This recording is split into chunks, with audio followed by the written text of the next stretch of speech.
बरसात में गरीब के जादुई भुट्टे।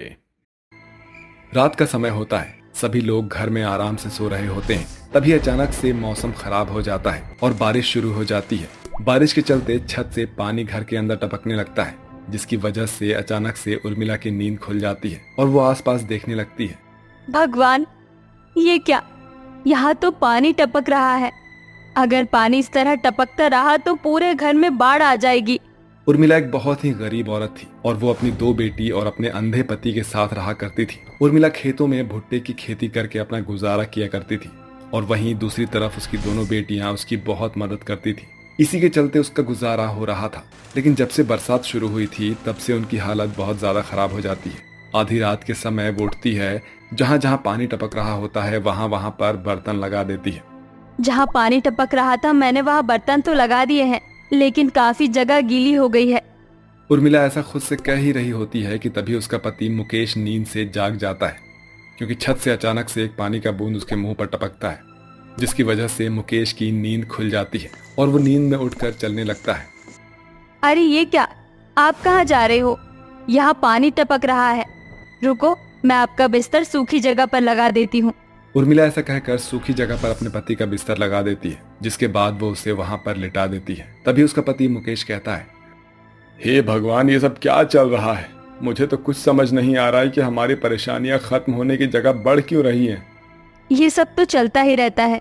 जिंदगी का दूसरा पहल दुख ही होता है, लेकिन हम इन दुखों को मिलकर निपटा लेंगे।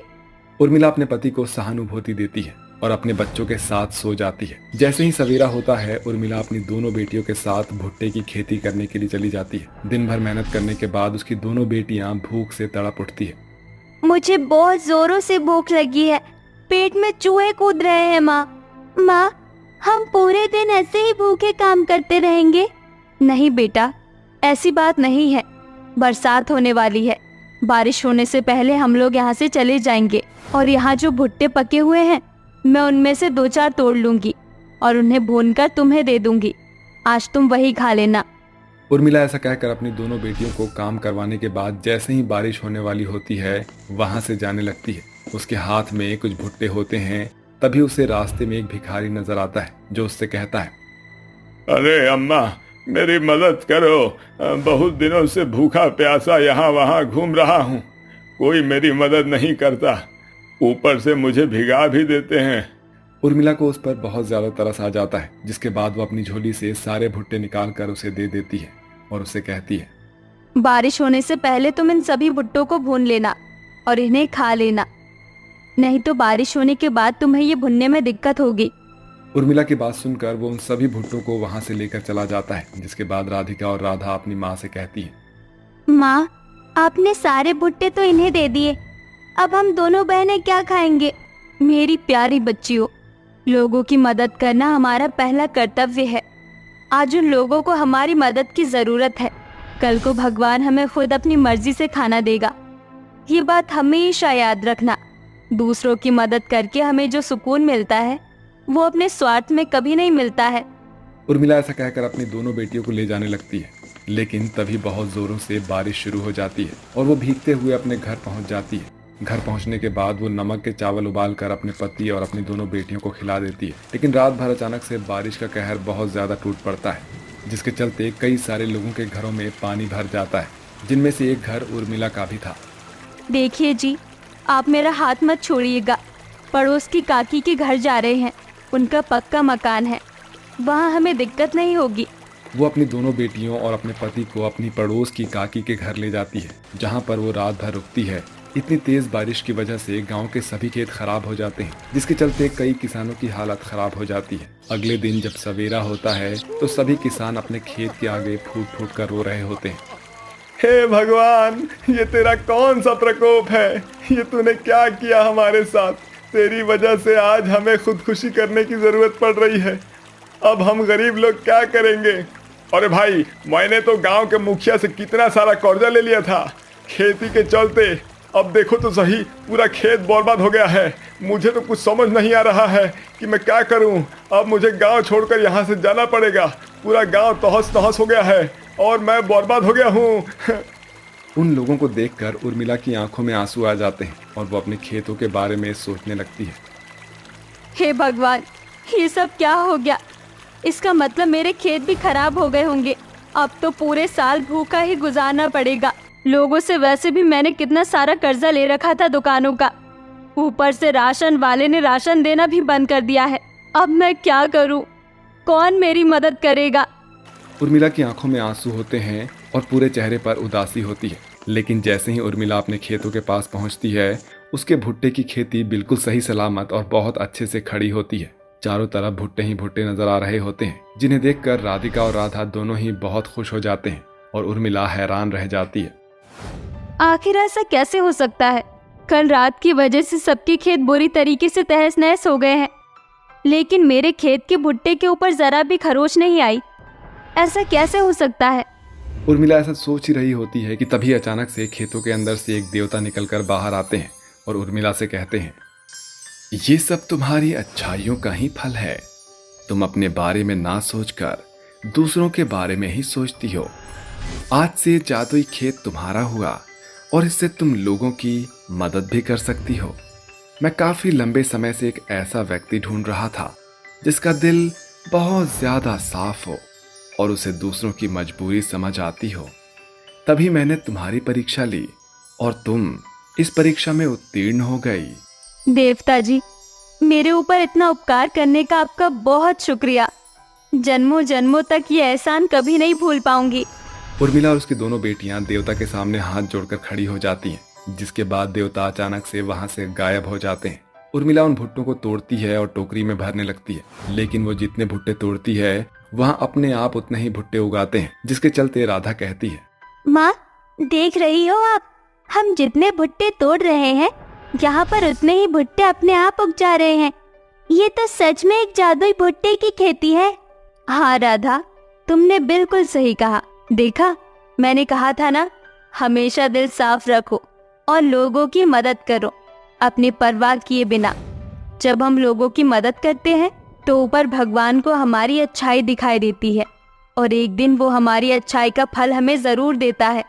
ये हमारी अच्छाई का फल हमें मिला है, अब हम उनकी मदद से औरों की मदद भी करेंगे।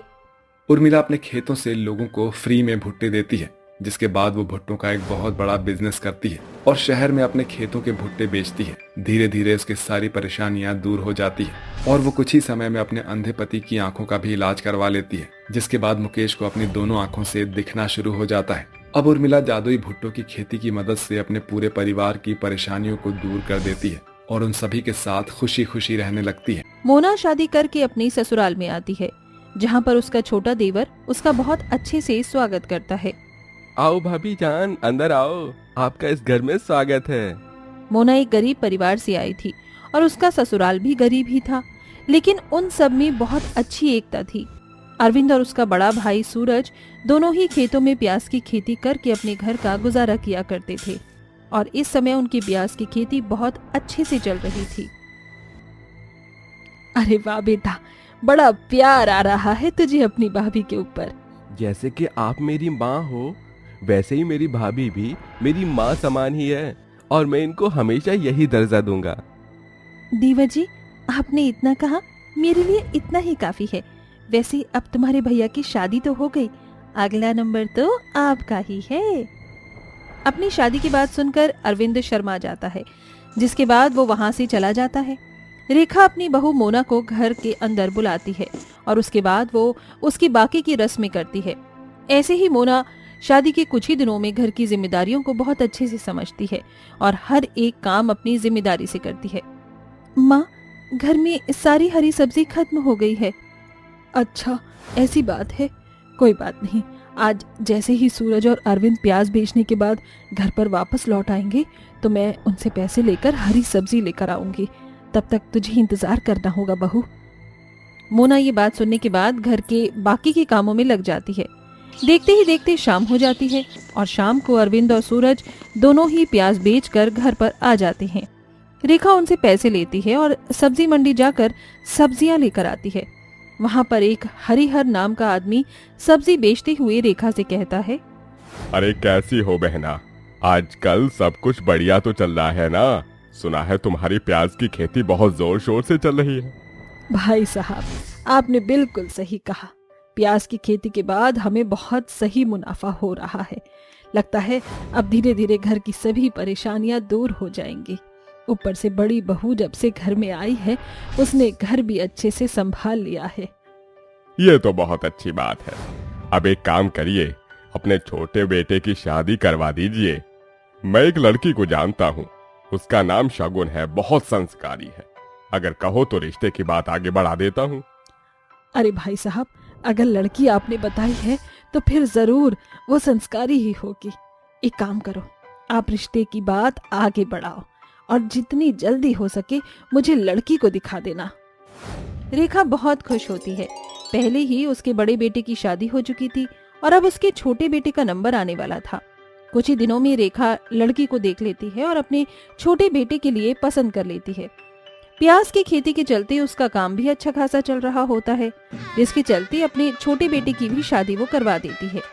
शगुन जब शादी करके घर पर आती है तो वो अपनी जेठानी को अपनी बड़ी बहन का दर्जा दे देती है और उसके साथ एक बहन की तरह रहने लगती है। मेरी कभी कोई बहन नहीं थी और मैं चाहती थी कि मेरी एक छोटी बहन हो, और जब से तुम इस घर में आई हो तब से तुमने मेरा ये सपना भी पूरा कर दिया। जेठानी जी, मेरी भी एक बड़ी बहन थी, लेकिन वो इस दुनिया को छोड़कर चली गई। जब से मैं इस घर में आई हूँ, आपने मेरी बड़ी बहन की कमी को हमेशा के लिए पूरा कर दिया है। ऐसा कहकर शगुन अपनी जेठानी को गले से लगा लेती है। दोनों बहू घर की जिम्मेदारियों को समझकर चलती हैं और अच्छे से रहने लगती हैं। देखते ही देखते कुछ दिन बीत जाते हैं और एक दिन अचानक से शाम के समय सूरज और अरविंद उतरे हुए चेहरे के साथ घर पर लौटते हैं। अभी तो सीजन शुरू ही हुआ था, लेकिन देखो ना, ये सब क्या हो गया। लगता है हमारी किस्मत पर ताला लग गया है। दिन रात मेहनत करने के बाद भी जब कुछ भी हाथ न लगे तो बहुत दुख होता है। कितनी मेहनत की थी हम दोनों भाइयों ने, लेकिन हमारी सारी मेहनत बर्बाद हो गई। अरविंद और सूरज दोनों ही अपने दुख रो रहे होते हैं। तभी उनकी माँ रेखा उनके पास आती है और कहती है, आखिर क्या बात हो गई? क्यों तुम दोनों इतने परेशान हो? अपनी माँ को नहीं बताओगे? माँ, अब मैं आपको क्या बताऊं। जहाँ तो प्याज का रेट 120 रुपए किलो हो रहा था, वहाँ प्याज का रेट केवल 20 रुपया रह गया है। रातों रात प्याज के सारे दाम गिर गए हैं और हमें बहुत बड़ा नुकसान हुआ है। दिन भर इतनी मेहनत के बाद जहाँ हम रोजाना के 3 से 4 हजार रुपए कमाया करते थे, वहाँ केवल आज 100 रुपए की कमाई हुई है। ये सुनकर रेखा को भी बहुत दुख होता है, लेकिन वो अपने दोनों बेटों को सहानुभूति देती है। कोई बात नहीं, तुम्हें परेशान होने की कोई जरूरत नहीं है। एक काम करो, अपने मुंह हाथ धो लो। तुम्हारी पत्नियों ने तुम्हारे लिए खाना बनाया है, उसे खा लो। क्या पता ये सब कुछ समय के लिए ही हो रहा हो, कुछ समय बाद फिर से प्याज के वही ऊंचे दाम हो जाए। अपनी माँ की बात सुनने के बाद उन दोनों को थोड़ी सी तसल्ली हो जाती है, जिसके बाद वो दोनों मुंह हाथ धोकर खाना खा लेते हैं और सो जाते हैं। अगले दिन फिर से वो दोनों अपने खेतों में प्याज लेते हैं और उन्हें बाजार में बेचने चले जाते हैं, लेकिन सुबह से शाम तक भी वो प्याज उनकी बिक नहीं पाती, जिसके चलते वो बहुत ज्यादा मायूस हो जाते हैं और शाम को वापस 100 या 50 रुपए ही लेकर आते हैं। देखते ही देखते दिन प्रतिदिन उनकी हालत और भी ज्यादा खराब होने लगती है। घर में राशन भी खत्म हो जाता है। जेठानी जी, घर में राशन का एक दाना तक नहीं है, सभी लोग भूखे हैं, थोड़ा सा आटा पड़ा है। अब आप ही बताइए कि मैं क्या बनाऊं? अरे तुम परेशान क्यों होती हो, सब कुछ ठीक हो जाएगा। जाओ तुम कपड़े धो लो, इतनी में मैं सबके लिए खाना बना देती हूँ। मोना ऐसा कहकर रसोई में जाती है, जिसके बाद मोना रसोई में रखी हुई प्याजों को छोटा छोटा कट करती है और आटा गूंद कर प्याज के पराठे बनाना शुरू कर देती है। वो प्याज के पराठे बनाकर अपने पति और देवर को और अपनी सास को खिलाती है, जिसे खाकर वो सब बहुत ज्यादा खुश हो जाते हैं। अरे वाह, ये प्याज का पराठा तो बहुत ही स्वादिष्ट है। मैंने तो कभी भी प्याज का पराठा खाया ही नहीं। वाह भाभी, वाह, आपने तो कमाल कर दिया। आपके हाथों में तो जादू है, जादू। इतना स्वादिष्ट पराठा बनाया है कि बस क्या बताऊं। ऐसा मन कर रहा है कि आपके हाथों को चूम लूं। कुछ ही देर में शगुन भी कपड़े धोकर आ जाती है, जिसके बाद मोना उसे भी प्याज के पराठे बनाकर खिलाती है। प्याज के पराठे खाते ही शगुन के दिमाग में एक आइडिया आता है। अरे जेठानी जी, आपके पास इतना अच्छा टैलेंट है और इसमें ज्यादा सामान भी नहीं लगेगा, क्यों ना हम दोनों मिलकर प्याज का पराठा बेचना शुरू कर दें। आजकल रेलवे स्टेशन पर लोग ऐसे ही छोटे छोटे काम करके बहुत ऊंचाइयों पर पहुंच जाते हैं। अरे वाह, बात तो तुमने बिल्कुल पते की कही है। ये तो बहुत अच्छी बात है। प्याज हमारे घर की हो जाएगी, आटा थोड़ा उधार ले लेंगे। प्याज के पराठे बेचने का काम करने के लिए दोनों देवरानी जेठानी तैयार हो जाती हैं। जिसके बाद रेखा लाला प्रसाद की दुकान से आटा लेकर आती है और अपनी दोनों बहू को लाकर दे देती है। जिसके बाद दोनों मिलकर रेलवे स्टेशन पर एक जगह टेबल पर गूंथा हुआ आटा और कटी हुई प्याज रखकर पराठा बनाना शुरू कर देते हैं। वो ना प्याज के पराठे बनाती तो वहीं दूसरी तरफ शगुन उन्हीं लोगों को बेचती। देखते ही देखते वो दिन भर में खूब सारा पैसा कमा लेते हैं। इतने पैसे तो हमारे पतियों ने कभी प्याज बेचने में भी नहीं कमाए। मेरे हुनर और तुम्हारी समझदारी के चलते आज देखो हम दोनों पैसे कमा रहे हैं। वो दोनों बहुत खुश होती हैं और मिलकर पैसे कमाती हैं। शाम को वो जब ये सब अपने परिवार वालों को बताती हैं तो पूरा परिवार बहुत खुश होता है। अब एक तरफ रेखा के दोनों बेटे प्याज की खेती करते तो दूसरी तरफ उसकी दोनों बहू प्याज के पराठे बेचकर घर का गुजारा करती। धीरे धीरे उनकी सभी परेशानियां खत्म हो जाती हैं और उनकी प्याज के पराठा दुकान रेलवे स्टेशन पर बहुत ज्यादा फेमस हो जाती है, जिसके चलते वो खुशी खुशी रहने लगते हैं।